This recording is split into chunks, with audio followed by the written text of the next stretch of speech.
우리가 다음 부르실 곡이 우리 50일 동안 전도 기간이잖아요.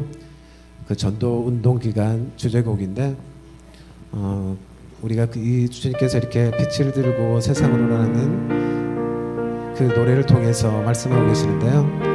우리한테 일어나라고 말씀하고 계셔요. 소망이 없는 어두운 세상으로 나가라고, 어둠 속에서 고통받는 자 일으키라고, 연약한 자들 그들의 아픔 감싸주라고. 우리가 이 마음을 품고 이 찬양을 우리가 온전히 받겠습니다. 우리 영혼에 주가 주신 꺼지지 않는 빛이 있네. 오직 주님께 우리 드릴 때 그 빛을 밝혀 주시리라. 이제 일어나 소망이 없는 어두운 세상에 나가라. 내 빛 비춰라. 모두 알도록 빛을 들고 세상으로 빛을 들고 세상으로 절망에 빠진 형제의 맘에 꺼져만 가는 빛을 보내. 전임을 떠나 방황하는 자에도 그 빛의 생명 이어가네. 이제 일어나 어둠 속에서 고통받는 자 일으키라. 내 빛 비춰라. 모두 알도록 빛을 들고 세상으로 빛을 들고 세상으로 우리 맘 속에 밝게 빛나는 주를 난 사랑 빛이 있네. 그 빛 모아줄게. 기도드릴 때 응답하시는 신실하게 이제 일어나 연약한 자는 그들의 아픔 감싸주라. 내 빛 비춰라. 모두 알도록 빛을 들고 세상으로 빛을 들고 세상으로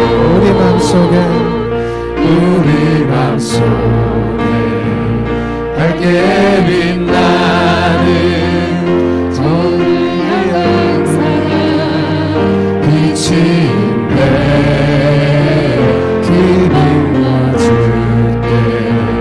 기도드릴 때 응답하시는 신실하게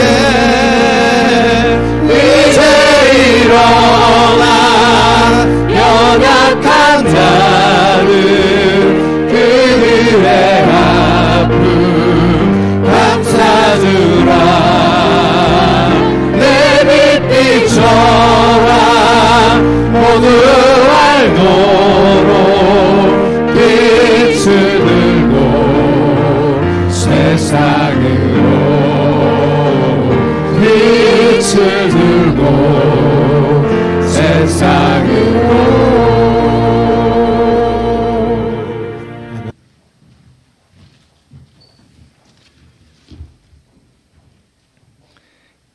기도하겠습니다.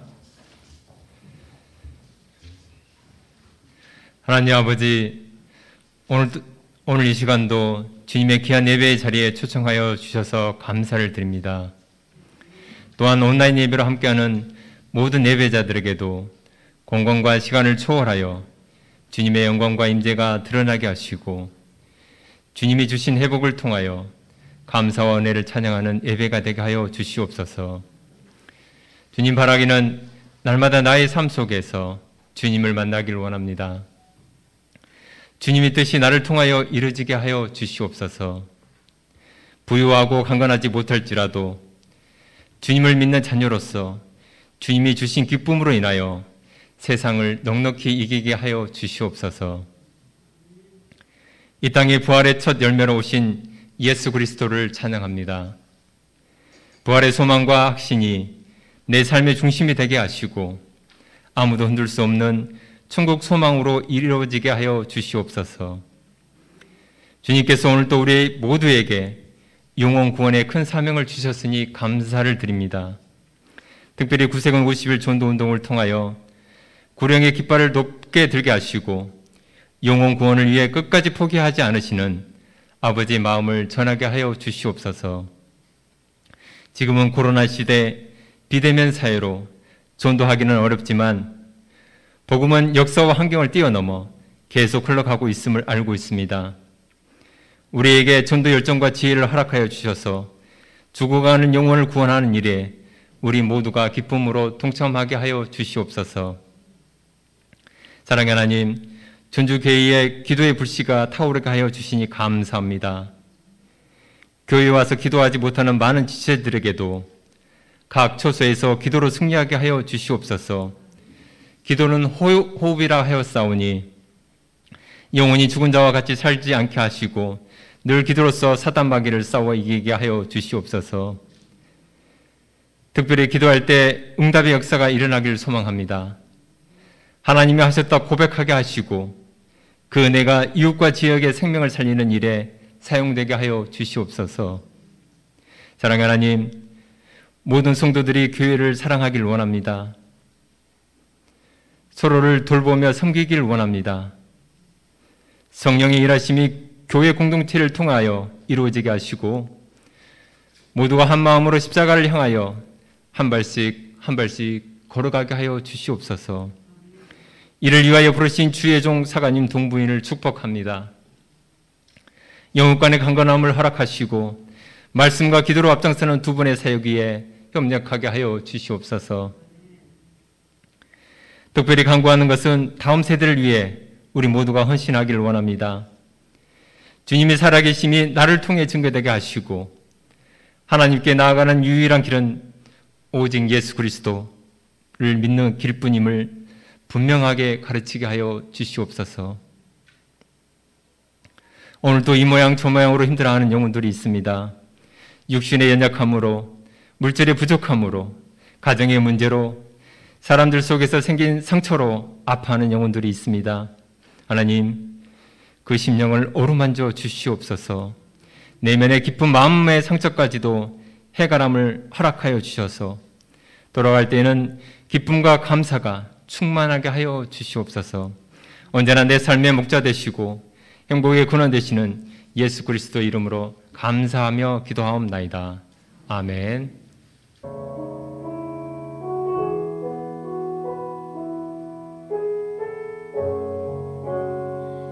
우리가 길을 걸어가든 자동차를 운전하든 꼭 만나게 되는 것이 있습니다.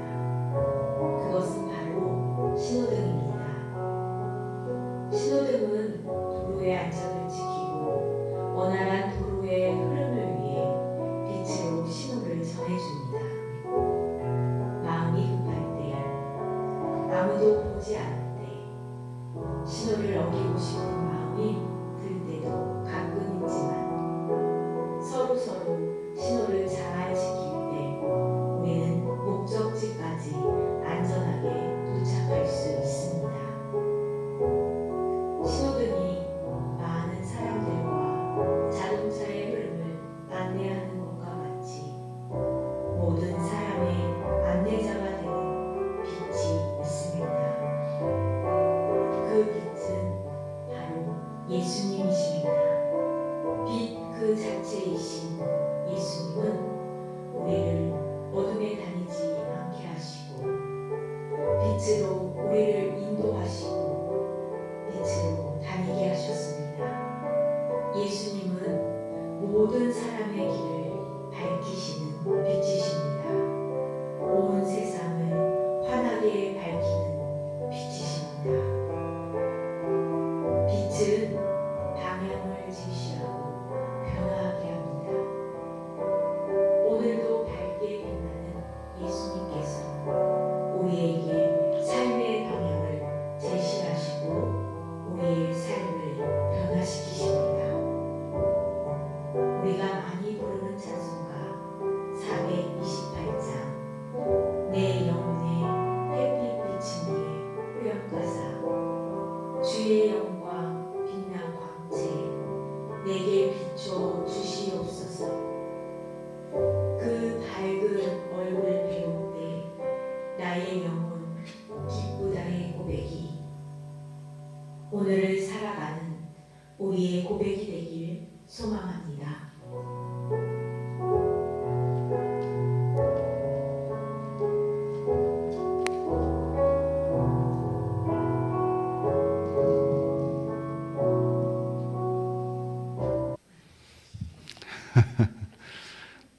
네, 성경 봉독을 안 했군요.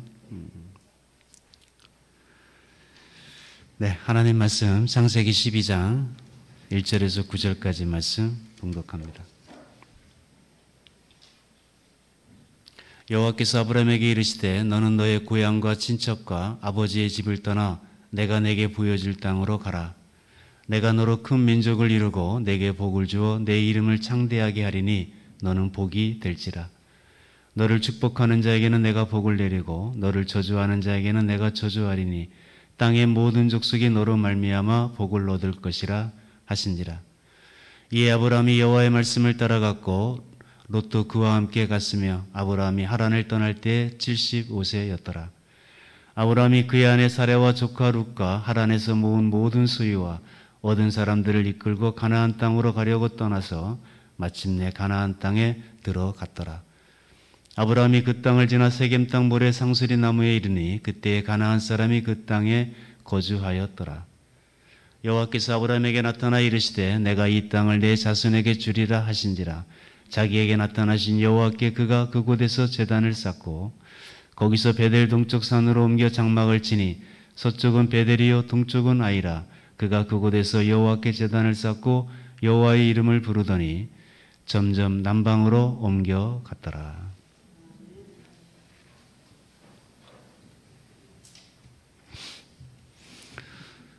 1장부터 11장까지를 인류 최초의 역사, 뿌리가 되는 역사를 다루었기 때문에 원역사라고 하고요. 이제 오늘 11장부터 50장까지는 이제 이스라엘 족장들의 신앙과 또 그들의 삶과 역사를 살펴보게 됩니다. 여러분, 성경에 있는 내용이 복잡한 것 같아요. 딱 세 가지의 내용이 있습니다. 하나님 이야기가 있고 사람 이야기가 있고 사탄 이야기가 있습니다. 오늘부터는 이제 사람 이야기가 이 성경에 있는데 이 사람 이야기를 이제 하게 될 것 같습니다. 맨 처음 오늘 아브라함 이야기를 우리에게 들려주시는 목적은 오고 오는 모든 성도들이 배우고 본받고 따라야 할 모범이 되기 때문에 우리에게 보여주는 것입니다.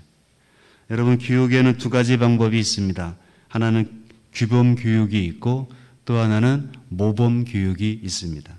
규범 교육은 어떤 규칙이나 법을 만들어 가지고 이렇게 하라, 이렇게 하지 말라, 그렇게 교육하는 것이고, 모범 교육은 어떤 모범이 될 만한 사람들의 이야기를 들려주고 그리고 우리가 그것을 읽어보고 스스로 깨닫게 하는 교육이 모범 교육입니다.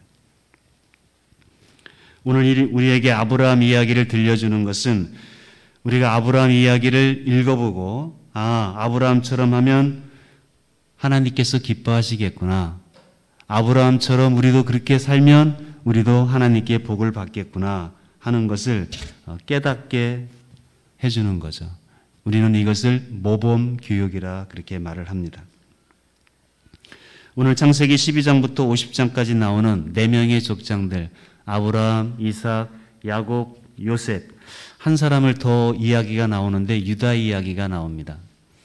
이렇게 4명, 5명의 족장들의 그런 신앙과 삶을 이야기하는 것을 우리가 스스로 읽어보고 또 깨닫고 잘한 것을 보고는 우리도 저렇게 하면 하나님이 기뻐하시겠구나.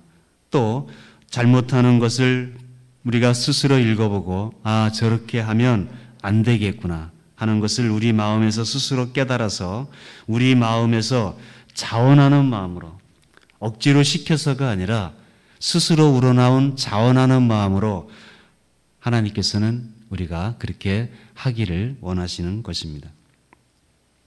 그래서 이 모범교육에는 여러분이 히브리 4명의 족장 이야기 속에는 뭐뭐 하라 뭐뭐 하지 말라는 그런 말씀이 없어요. 너희는 아브라함처럼 이렇게 해라, 아브라함처럼 이렇게 살아라, 이런 말씀이 없어요. 그냥 아브라함 이야기, 이삭 이야기, 야곱, 요셉 이야기를 쭉 할 뿐이지 그 뒤에 너희는 야곱처럼 하지 말아라, 아브라함처럼 이렇게 살아라, 이런 말씀이 없습니다. 그러니까 우리가 스스로 읽어보고 우리가 깨닫기를 원하는 거예요. 그래서 우리가 창세기 12장 이후에 나오는 히브리 족장사 사람들 이야기를 잘 살펴봐야 되는데 보통 우리가 아브라함을 믿음의 조상이라고 말합니다. 또는 믿음의 표상이라고 하는데 아브라함처럼 믿고 아브라함처럼 사는 것이 참된 믿음의 본이 되기 때문에 아브라함을 믿음의 조상이다 또는 믿음의 표상이다 그렇게 말을 하는 것입니다. 지난 시간처럼 노아의 후손들이 바벨탑을 쌓고 불신앙으로 뭉쳐서 하나님을 대적하고 하나님의 말씀을 따라가는 것이 아니라 생육하고 번성하고 땅에 충만하라는 하나님의 말씀을 신뢰하고 그 말씀대로 따라가는 것이 아니라 하나님을 대적하는 니므롯을 따라가고 또 니므롯과 그의 부인, 성경에는 나오지 않지만 세미라미스라는 이 아내와 함께 하나의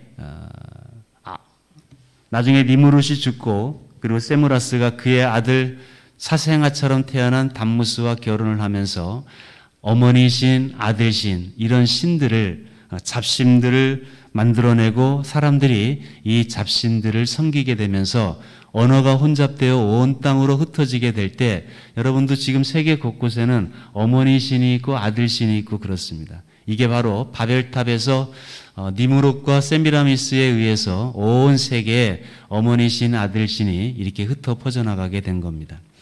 조금 더 엄밀히 말하면 카톨릭도 마리아가 어머니신이 되는 거고 또 예수님을 마리아가 안고 있으면서 아들신, 그런 바벨론적인 영향을 받게 된 겁니다.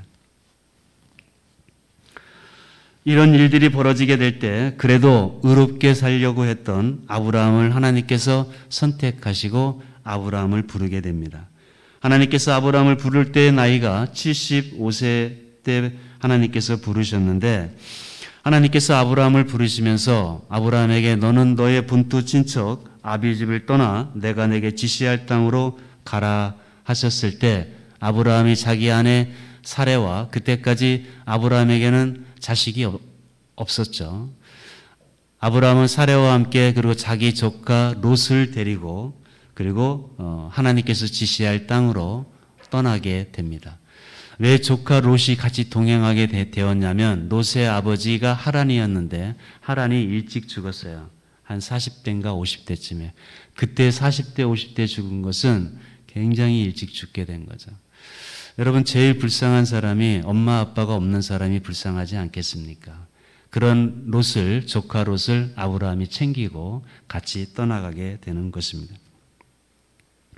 하나님께서 아브라함을 나중에 보면은 아브라함으로 이름을 바꿔주게 됩니다. 아브라함은 민족의 아버지다. 아니면 한 가정의 아버지다라고 그런 뜻이라면 아브라함은 열국의 아비라는 그런 뜻이 됩니다. 정말 나중에 보면은 아브라함은 정말 열국의 아비가 됩니다. 여러분, 아브라함의 이름을 아는 것, 아브라함을 존경하는 것, 아브라함을 믿는 것은 우리 기독교뿐만 아니라 유대교도 아브라함을 알고 이슬람권에서도 아브라함을 자기들의 조상이라고 하면서 아브라함을 존경하게 됩니다. 정말 지구상에 있는 많은 절반 이상의 사람들이, 성경을 가지고 있는 사람들이, 성경을 믿는 사람들이 아브라함을 알고 아브라함을 존경하고 아브라함을 복된 분으로 섬기고 또 그렇게 알고 있습니다. 그만큼 아브라함은 그의 이름이 창대하게 됐고 그리고 그의 이름대로 열국의 아비가 된 것입니다. 요세푸스라는 유대인 역사가가 쓴 책을 보게 되면 아브라함이, 하나님께서 아브라함을 부르기 전에 아브라함이 하나님을 찾았다는 겁니다. 아브라함이 하늘을 보고 땅을 보고 세상 만물을 보고 생각을 해보는 거예요. 사람이 씨를 뿌릴 때쯤 되면 하늘에서 비를 내려주셔서 땅을 촉촉하게 적셔주시고, 또 곡식이 익어갈 때쯤에는 또 하나님께서 비를 뿌려줘가지고 그것이 열매를 맺게 해서 사람들로 하여금 먹게 해주는, 이렇게 때를 따라 이렇게 사람에게 채워주시고 공급해 주시는 것을 볼 때 이것은 우연이 아니고 누군가가 계신 것 같다. 어떤 분이실까? 사람에게 이렇게 필요에 따라 채워주시고 공급해 주시고 식물을 주시고 열매를 맺어 먹게 하시는 누군가가 계신 것 같다. 아브라함이 그 하나님을, 그 분을 찾게 됐다는 거죠. 하나님께서 지금도 햇빛을 비춰주시고 꽃을 피워 열매를 맺게 하시고 이 세상에서 사람들이 살만하게 해주시는 이 은혜가 있는데, 사람들이 그렇게 해놓으시고 하나님께서는 사람들이 하나님을 찾는 자가 있는가 보려 하신다 그러시죠. 근데 찾는 자가 없다는 거죠. 근데 찾은 그 대표적인 사람이 아브라함이라 할 수 있습니다. 그렇게 아브라함이 어떤 분이실까 하고 찾을 때 하나님께서 아브라함을 만나 주셨다는 것입니다. 노아는 당대의 의인이었고 에녹은 300년 동안을 하나님과 교제하며 동행하였다 하는데, 이들도 역시 하나님을 찾은 사람들이죠. 여러분, 사람이 양심이 있고 정직하고 정신이 바르게 박힌 사람이라면 우리도 우리에게 은혜를 베푸시는 분을 찾아야 되지 않겠습니까? 우리가 이 땅에 발 딛고 살면서 하늘에서 씨를 뿌릴 때는 비를 내려주시고 곡식을 거둬야 될 때 비를 내려주셔서 우리에게 식물을 주시고 우리가 살아갈 수 있는 먹을 것과 공급해 주시고 채워주시는 이 은혜를 베푸시는 분을 우리도 찾아야 되지 않겠냐, 그 얘기입니다. 아브라함의 신앙의 출발은 바로 하나님을 찾으려 했다는 것입니다. 그리고 아브라함은 하나님께서 그를 부르실 때 그는 주저하지 않고, 그리고 부르신 다음에 다시 뒤를 돌아보거나 퇴보하지 않고 이제 하나님께로 더 가까이 본향을 향해서 전진해 갔다는 것입니다. 여러분, 하나님께서 부르실 때 단번에 응답하는 사람들이 성경 안에는 여러 사람들이 나오게 되고, 하나님의 부르심에 단번에 응답한 사람들이 위대한 삶을 살았습니다. 베드로도 그랬고 안드레도 그랬고, 베드로에게는 내가 너를 이제 사람 낚는 어부가 되리라 할 때 아브라함, 베드로와 안드레가 그리고 그물을 집어던지고 예수님을 따라갔다 그랬습니다. 마태도 그렇습니다. 일어나 나를 따르라 하니까 새가 눈물을 다 내려놓고 예수님을 따라갔던 것을 보게 됩니다. 하나님의 큰 일을 한 사람들은 하나님께 부르실 때 단번에 순종하는 그런 모습을 볼 수 있고, 그리고 다시는 뒤를 돌아보지 않고 앞으로 하나님께로 더 가까이 걸어가는 사람들을 볼 수 있습니다. 여기 계신 분들도 아브라함의 그런 삶의 모본, 신앙의 모본을 본받아서 이제 하나님께서 부르셔서 여러분이 이렇게 하나님을 섬기고 예배하는 자가 되었다면 이제 다시는 뒷걸음치지 말고 다시금 퇴보하는 신앙이 아니라 다시 세상 가운데로 돌아가는 게 아니라 앞으로 하나님께로 계속 더 가까이 본향까지, 천국까지 더 가까이 걸어가시는 여러분 되시기를 주님의 이름으로 축원을 드립니다. 아브라함이 살던 곳이 갈대아 우르입니다. 나중에 갈대아 우르에서 나와 하란에 와서 하란에서 오래 살다가 75세 때 하나님의 부름을 받고 하나님의 지시한 땅 가나안 땅으로 오게 됩니다. 아브라함이 175세까지 살았는데 75세에 하나님의 부름을 받았으니까 아브라함이 100년을 하나님과 동행을 하며 걸어갔습니다. 이 100년 동안 하나님과 동행을 하는데 한 번도 그의 믿음이 변치 않았던 것을 보게 됩니다. 하나님께서는 내가 내게 지시한 땅으로 가라고 하신 이유로 아브라함은 선교사로서 그리고 그 하나님께서 지시한 땅에 가서는 본토 친척 아비 집으로 다시 돌아갈 수 있었지만 본토 친척 아비 집으로 뒤를 돌아보거나 그리고 다시 돌아가지 않았습니다. 거기 가나안 땅 거기에 자기의 뼈를 묻었습니다. 나중에 사라가 죽고 났을 때 햇사람의 막벨라 굴을 사서 밭을 사서 거기에 사라를 묻고 그리고 자기도 거기에 뼈를 묻고 그리고 이삭, 야곱 등 그의 후손들도 거기에 살았습니다. 그러니까 팔레스타인 사람으로 살아가게 된 것입니다. 거기서 자식을 낳고 그 땅의 사람으로 살아간 겁니다. 이게 선교사의 그런 삶이 되어야 됩니다. 많은 선교사님들이 복음을 들고 어느 나라, 어느 지역, 어느 땅으로 가서 거기서 다시 고향으로 돌아오지 않았습니다. 그 선교지에 거기에 자식들까지 데리고 가서 거기서 자식을 낳고 거기에 뼈를 묻고 그렇게 복음을 전했기 때문에 그렇게 선교사적인 삶을 살았기 때문에 오늘 대한민국도 우리가 복음을 듣고 이렇게 복음화가 된 것입니다.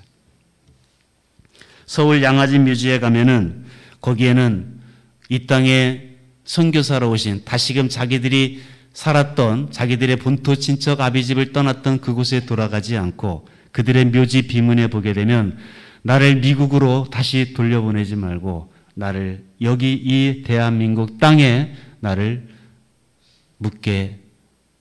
계속 묻게 해달라는 그런 묘지 비문들이 있습니다.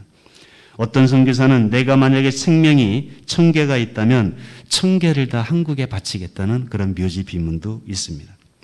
그런 사람들에 의해서 그런 선교사님들의 본토 친척 아비집을 떠나 다시 돌아가지 않고 이 땅에 와서 뼈를 묻고 이 땅에서 살았기 때문에 오늘 우리가 예수님을 믿게 되고 이렇게 대한민국이 이제 복음화가 되었고 우리도 빚진 자의 심정으로 세계 곳곳에 선교사를 또 파송하게 된 것입니다. 내 본토 친척 아비집을 떠나 내가 내게 지시할 땅으로 가라. 여러분, 사람이 때로는 떠날 줄 알아야 됩니다. 우리는 편안한 현실에 여기에 안주하면서 그냥 그렇게 살아가려고 하는 그런 경향들이 있습니다. 그런 사람들은 위대한 걸음을 걷지 못합니다. 우리는 늘상 익숙한 환경에 눌려 앉으려는 그런 마음들이 있습니다.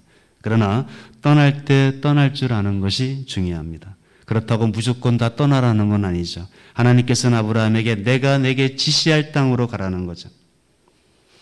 하나님의 지시하신 땅을, 지시하신 곳을 바라볼 수 있어야 됩니다. 그러기 위해서는 우리 사심이나 욕심이 없어야 돼요. 우리 사심이나 욕심이 있을 때는 하나님께서 우리에게 내게 지시할 땅으로 가라는 또 하나님의 음성을 그렇게 듣기가 어렵겠죠. 어린아이와 같이 순수한 마음으로 우리의 마음을 비우고 있을 때 하나님의 음성을 들을 수 있는 그런 자세가 우리에게 있어야 됩니다. 저도 부족하지만은 우리 구세군사관은 떠나야 될 때는 또 떠나야 되거든요. 그래서 여기 저는 하나님께서 저를 필요로 하시는 곳에 또 하나님께서 보내시고자 하는 곳에 귀를 기울였을 때 제 생각하고는 전혀 생각하지 못했지만 하나님께서는 이 전주 땅에 보내주신 거죠. 하나님의 세미한 음성을 들을 수 있었기 때문에 하나님께서 이곳에 나를 보내주셨구나. 그것을 이제 깨닫게 된 거죠. 2절에 보니까 내가 너로 큰 민족을 이루게 하리라 말씀하십니다. 정말 기독교뿐 아니라 유대교, 이슬람교, 카톨릭까지 모든 사람들이 다 아브라함을 존경합니다. 정말 큰 민족이 된 거죠. 내가 너로 큰 민족을 이루게 하리라. 그리고 아브라함과 다윗의 자손으로 예수님이 구세주로 탄생하게 된 것입니다. 처음 아브라함이 하나님께 부름을 받았을 때는 이름도 없었고 빛도 없이 출발했지만 이제 그 아브라함의 이름이 하나님께서 창대하게 하시겠다고 말씀하신 대로 정말 그 이름이 온 세상에 아브라함의 이름을 모르는 사람이 없을 정도로 온 세상에 그의 이름이 창대하게 되는 것입니다. 그리고 너는 복의 근원이 될지라, 오늘 개역 개정에는 복이 될지라 그렇게 말씀이 되어 있는데, 여러분 복을 받으려면 복의 근원을 알아야 됩니다. 우리가 이 땅에서 복받기 원하면 아브라함을 잘 공부해야 됩니다. 아브라함이 하는 것처럼만 하면 우리는 이 땅에서 반드시 복을 받게 됩니다. 왜냐하면 아브라함이 복의 근원이 되기 때문에 그렇습니다.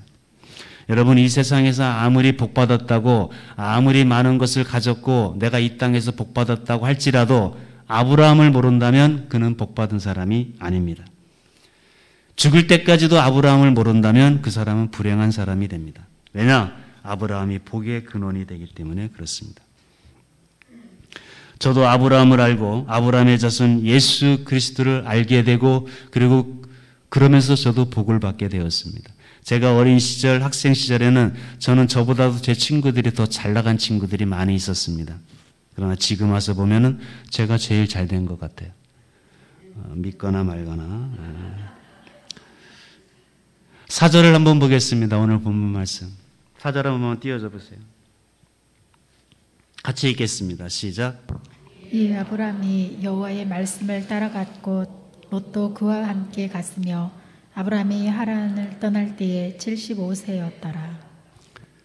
아브라함이 여호와의 말씀을 따라갔다는 거죠. 이런 걸 믿음이라고 합니다. 믿음은 약속하신 미래를 받아들일 수 있는 능력이 됩니다. 여러분, 아비 본토 친척, 지금처럼 뭐 국제법이 있고 유엔이 있고 치안이 잘 된 것도 아닌데, 그때 그 당시에 자기 본토 친척은 자기가 보호받을 수 있는 것입니다. 근데 그 본토 친척 아비 집을 떠나게 되면 아브라함을 누가 보호해주고 누가 지키게 됩니까? 하나님이 보호해주고 하나님이 지키게 되고, 그리고 아브라함은 본토 친척 아비 집을 떠나게 되면 하나님만을 붙들고 살아야 됩니다. 나중에 자기의 아내도 지켜줘야 되는 것이고, 아브라함이 본토 친척 아비 집을 떠났을 때는 이제 아브라함은 하나님만 붙잡고 살아야 됩니다. 그래서 아브라함이 떠날 때는 하나님의 말씀을 따라갔다는 거죠. 떠날 때 그냥 따라간 것이 아니라 하나님의 약속의 말씀, 하나님의 약속을 붙들고 떠나갔다는 겁니다. 여러분, 처음에 교회 나올 때는 하나님 보고 나오지 않습니다. 누구 보고 나와요? 사람 보고 나옵니다. 예수 믿는 사람들이 저분 참 너무 착하다, 너무 좋다, 그러면서 교회로 따라 나옵니다. 처음에는 사람 보고 나오나 맨날 사람만 보고 나오면 낙심하기 쉽습니다. 처음에는 사람을 보고 나왔지만 그 뒤에는 반드시 하나님 말씀을 보고 따라가야 됩니다. 하나님 말씀을 쫓아가야 됩니다.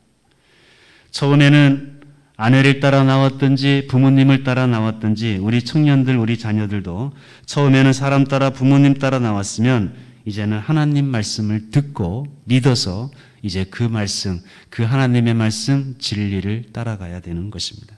아브라함은 여호와의 말씀을 쫓아갔다, 여호와의 말씀을 따라갔다. 여러분, 우리는 이제 아브라함에 대해서는 한 2번 정도는 더 해야 되지 싶은데, 우리 사람들은 3가지 관계 속에서 살아가게 됩니다.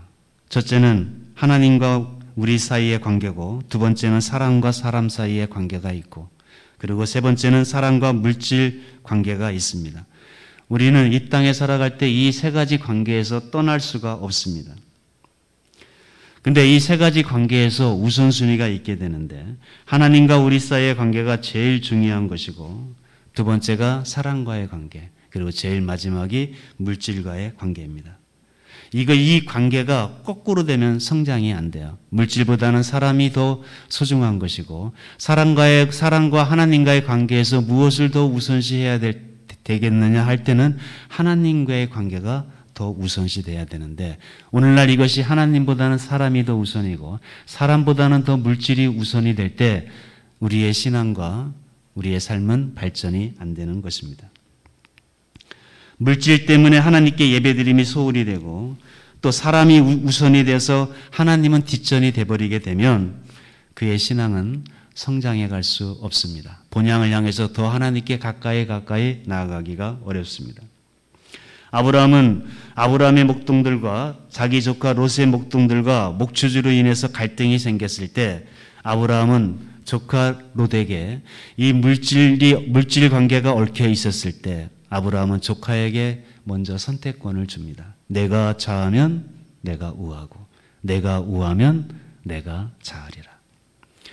여러분, 이것이 쉬운 것 같아도요, 평소에 사람들이 좋아 보이다가도 이해관계가 얽혀버리면 그때는 사람의 본색이 나오게 됩니다. 근데 아브라함은 이 이해관계가 걸릴 때 물질관계냐 자기 조카의 그 조카와 삼촌의 그런 인간관계냐 할 때 자기가 물질로 손해를 봐도 이 인간관계가 깨져서는 안 되겠다 해서 조카에게 이 선택권을 먼저 양보하는 미덕을 가진 사람이 아브라함입니다. 제 주변에서도 보면 이 물질관계 때문에 삼촌과 조카 사이가 등지게 되고 서로 다시는 얼굴을 안 보는 이런 관계들이 오늘 이 땅 가운데 우리 주변에는 얼마나 많이 있습니까? 두 번째, 아브라함은 어디를 가든지 예배를 소중히 여기고 어디를 가든지 먼저 하나님께 단을 쌓는 그런 아브라함의 신앙과 삶을 보게 됩니다. 여러분, 예배가 제일 소중합니다. 왜냐하면 하나님과의 관계니까. 우리가 예배에 나오지 못하는 이유가 두 가지, 압축하면 두 가지겠죠. 인간관계 때문에 그렇고 물질관계 때문에 그렇습니다. 어디 결혼식을 가야 되는데 하나님과의 관계냐 인간관계냐 할 때 무엇이 더 소중하고 무엇이 더 우선순위냐 할 때 인간관계를 먼저 택하기 때문에 하나님께 예배를 드리기보다는 인간관계를 먼저 선택하는 것이고, 또 주일날 예배를 나오지 못하는 이유가 주일 한 번 빠지고 한 번 일을 나가면 오늘 100만 원은 벌 수 있겠는데 하니까 하나님과의 관계냐 물질이냐 할 때는 물질을 선택하는 거죠. 그렇게 되면 믿음이 자라지 않는 거죠. 아브라함은 언제나 예배를 소중히 여겼습니다. 창세기 13장 18절을 한번 같이 읽겠습니다.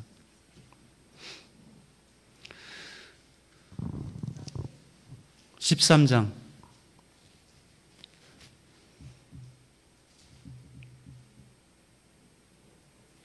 내가 잘못 적었나요?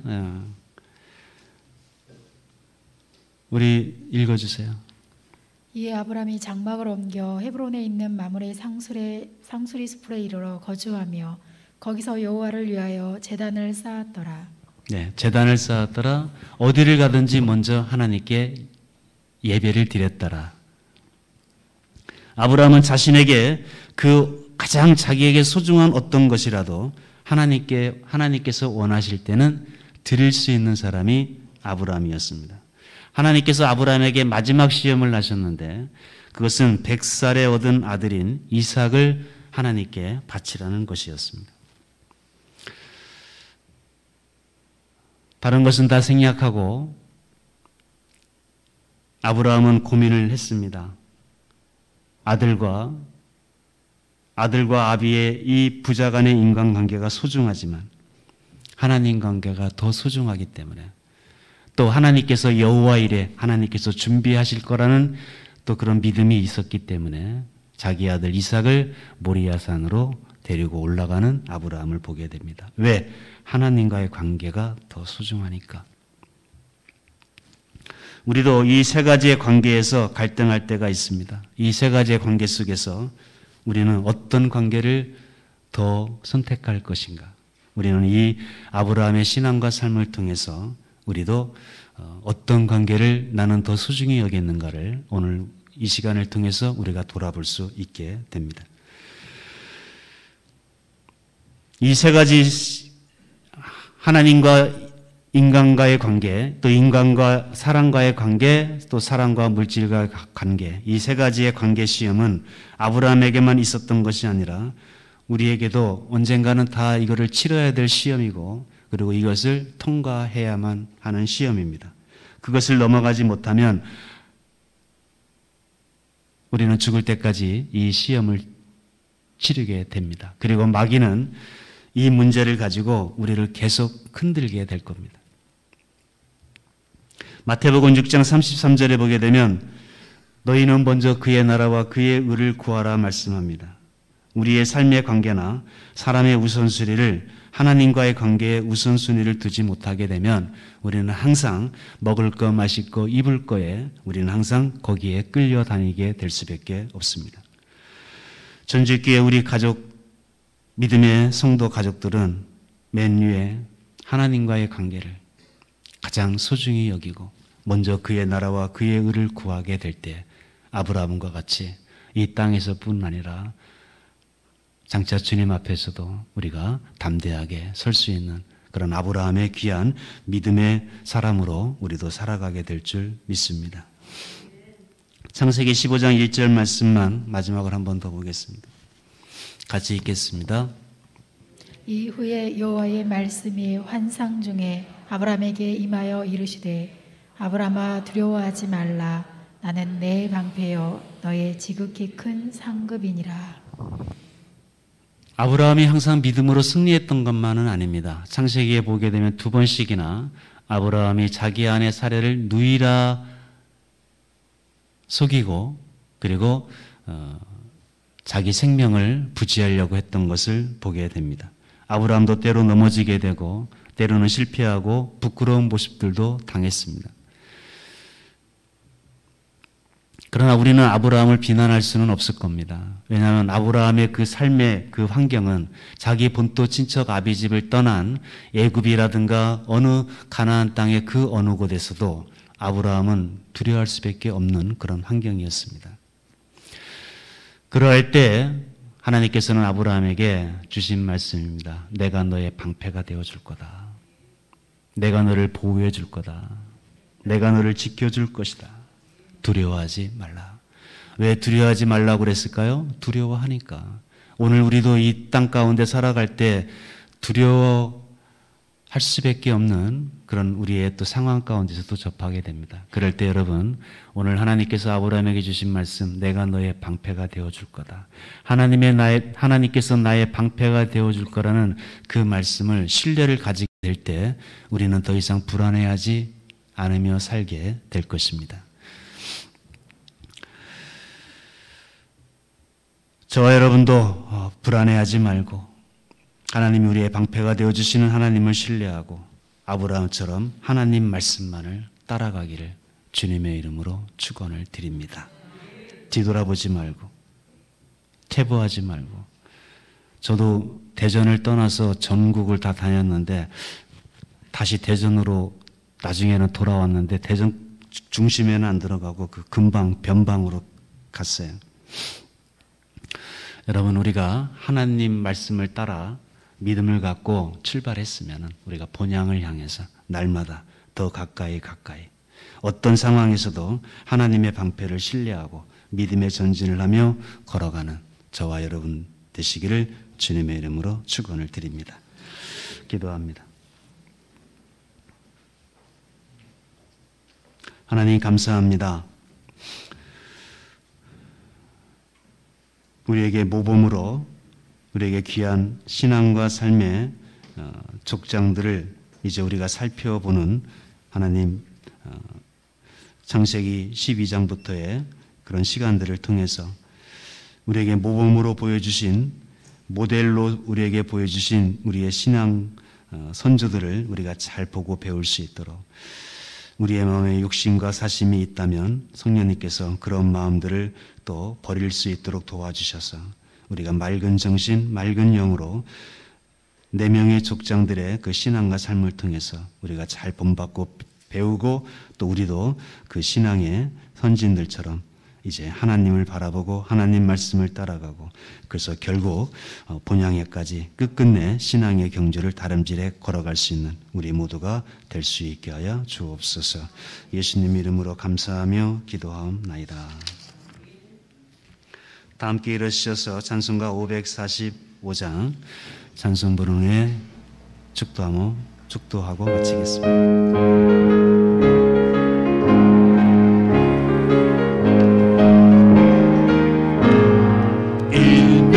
아무 증거 아니 배워도 믿음만을 가지고서 늘 걸으며 이기에 아무 소리 아니 들려도 하나님의 약속의 소리가 걸어가세 믿음 위에 서서 나가세 의심 버리고 걸어가세 믿음 위에 서서 능가기에 아무 증거 없어도 이 눈에 보기에는 어떠하든지 이미 얻은 증거대로 글 믿으며 이 마음에 의심 없이 살아갈 때에 우리 소원 주 안에서 이득이 걸어가세 믿음 위에 서서 나가세 의심 버리고 걸어가세 믿음 위에 서서 능가기에 아무 증거 없어도 주님의 거룩함을 두고 맹세하 주 하나님 아버지는 참 미쁘다 이 귀한 모든 약속 믿는 자에게 능치 못할 무슨 일이 있을까 걸어가세 믿음 위에 서서 나가세 의심 버리고 걸어가세 믿음 위에 서서 능가기에 아무 증거 없어도 지금은 우리 주 예수 그리스도의 은혜와 하늘 아버지의 크신 사랑하심과 성령님의 감화 감동 교통하심이 이제 하나님의 부름을 받고 이제 믿음의 길 본향을 향하여 걸어 나가는 오늘도 세상을 향하여 걸어 나가는 여기 있는 주의 모든 사랑하는 성도들 위에 그리고 원근 각처 흩어져 있는 우리의 모든 자녀순들 위에 함께 계시옵기를 축원하옵나이다. 아멘.